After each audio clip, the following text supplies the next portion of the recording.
So we're going to draw a tenfold star within a rectangle.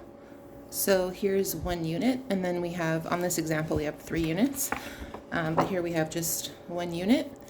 And what we'll see is that there's the star in the center, and then there's these stars that go around and these half stars.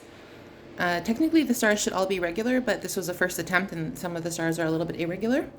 And then we have a portion, like 2.5 out of 10 of the middle star in each corner, and a half of the side star above and below. So let's get started. The first thing we're going to do is divide our circle, and create a grid, and divide our circle into 20. So the way that we divide a circle into 20 is we start with dividing a circle into 10, and then we add 10 more divisions. So let us draw our first line.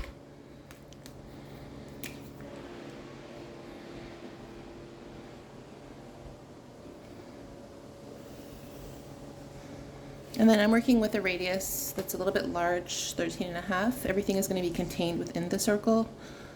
But you can just make it with whatever size paper you have. Just make a large circle. Okay, and precision is really important with tenfold. So you have to work, like sharpen your pencils and just try to be as precise as possible. Okay, so let's divide the circle into 10. So we start with a circle, and then as usual, we're gonna draw circles on either side, but we don't need the full circle. We'll just draw a notch where the circle would have intersected on the right and on the left.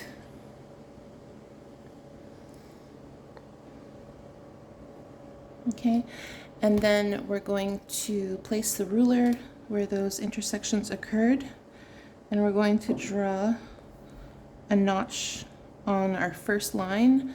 Had we drawn like a full line, that's where the intersection would have occurred. So we just place it, and then we're going to draw the notch where, had we drawn a line, the intersection would have occurred. Okay. And then from those 2 points that we just drew, those 2 notches, we're going to place the point of our compass, and we're going to draw arcs above and below, and we want to get the bisector.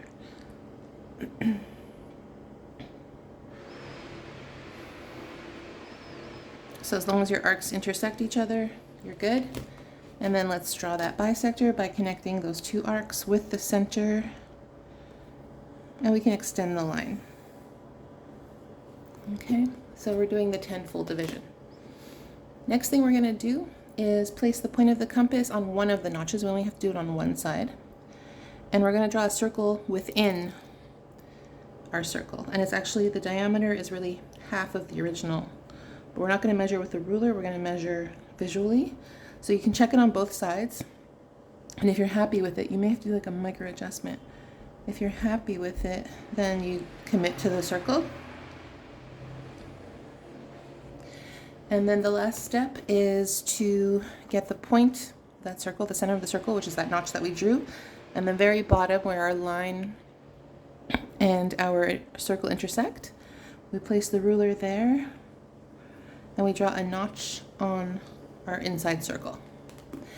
And that division, or that radius, is the tenfold division. So let's get that radius.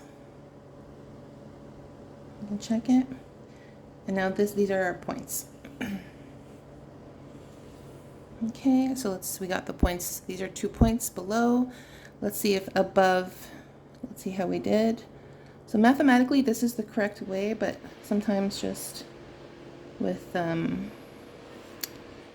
human error, sometimes things are a little bit off, but that looks pretty good. So tangents on both sides. So this is a point, and then we step the compass around to find the remaining points. So this will be another point, and we always go from the previous point. That's another point. Let's see here how accurate we are. Okay, it's not terrible. Yeah, that's pretty good. My accuracy is not bad at all. Keep stepping it around. Okay, and then let's see my accuracy here. Yeah, I'm happy with that accuracy. So now we've got 10 points. And then just as an FYI, the initial like arcs that we drew, these are not going to be used at all. So like you can erase them, get rid of them. They can be confusing. So let's not look at those at all. So the points are now, the 10 division is 1, 2, 3, this is construction, 4, 5, 6, 7, 8, 9, 10. Those are our 10 divisions. Now let's connect our 10 divisions across always through the center and then to the opposite point. Let's do that.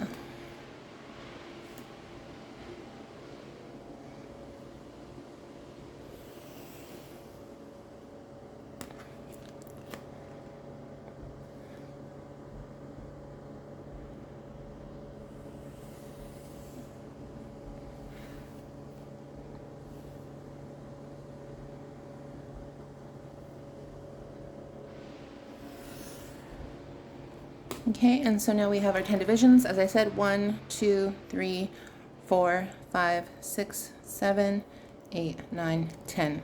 Now this horizontal line, as you can see, this is 36 degrees, this slice here, and this piece is 18. It's actually half. So if we want to get a 20 division, the simplest thing to do is with that same radius, place it on the horizontal line, and then draw arcs along your circle, and then that will give you the 20 division because that's 18 degrees. We just divided 36 into 2, so it's 18, 18, 18, 18, and we can step around and do that same thing, and then we'll have a 20 division.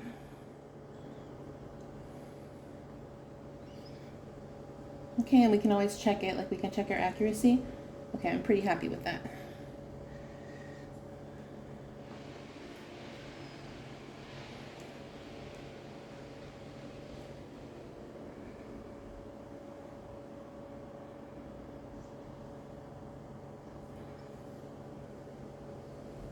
Okay, and now I have, you can always check to see how accurate. Yeah, I'm pretty happy with my accuracy actually.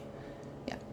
So then you have 20 divisions, and then again we can do the same thing. We can draw lines that go through the center with the opposite point, and then we'll have that circle divided into 20. Okay, and you can extend your lines as well. Okay, and you just go around the compass always through the center. Orient yourself with the center. And if you're not going through the center, something went wrong. So try to always orient yourself with the center.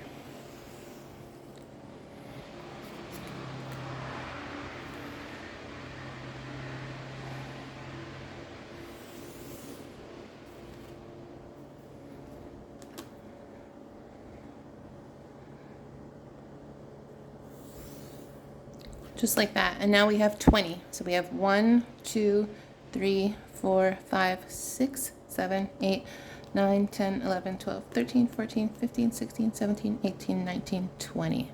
So we have 20 division right there. I'm going to stop it, upload this, and then I'll upload the separate video of how to draw the actual design.